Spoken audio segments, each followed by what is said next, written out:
So here's the latest on the Omicron variant. The Omicron variant has caused concern worldwide and led to many travel restrictions from South Africa. In many countries, it is believed to be more transmissible than other variants, and also, a South African doctor has publicly spoken out about the more severe symptoms in children than other variants of COVID-19.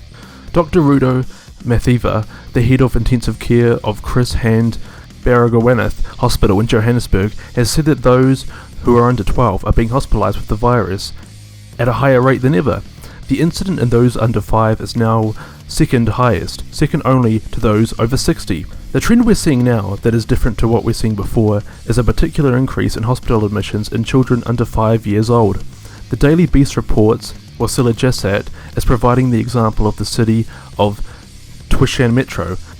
There, more than 100 children under 5 were hospitalised with COVID in the first 2 weeks of Omicron wave, in the middle of November.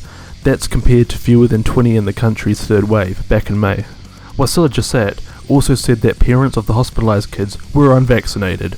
On the more optimistic side of things, although scientists are still not sure how infectious it is and how effective it will be against vaccines, apparently people dealing with the large number of Omicron patients are reporting more mild symptoms than Delta with most cases. United States health officials say that although Omicron seems to be spreading rapidly through the country, it seems to be less dangerous than Delta, which continues to cause high hospitalizations. Joe Biden's chief medical advisor, Anthony Fauci, told CNN's State of the Union that scientists need time for information before drawing conclusions about Omicron and its severity. Reports from South Africa, where it has become the dominant strain, suggest that hospitalization rates have not increased at an alarming rate. Thus far, it does not look like there is a great degree of severity to it, Fauci said, but we still have to be careful before drawing conclusions, he says.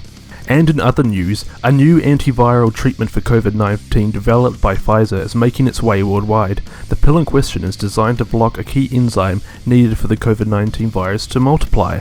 Last month, the UK became the first country around the world to license its use. Here in New Zealand, we have agreed to buy 60,000 courses of it. The Canadian government has signed to purchase agreements with Pfizer and Merck to buy up to 1.5 million courses of the antiviral treatment.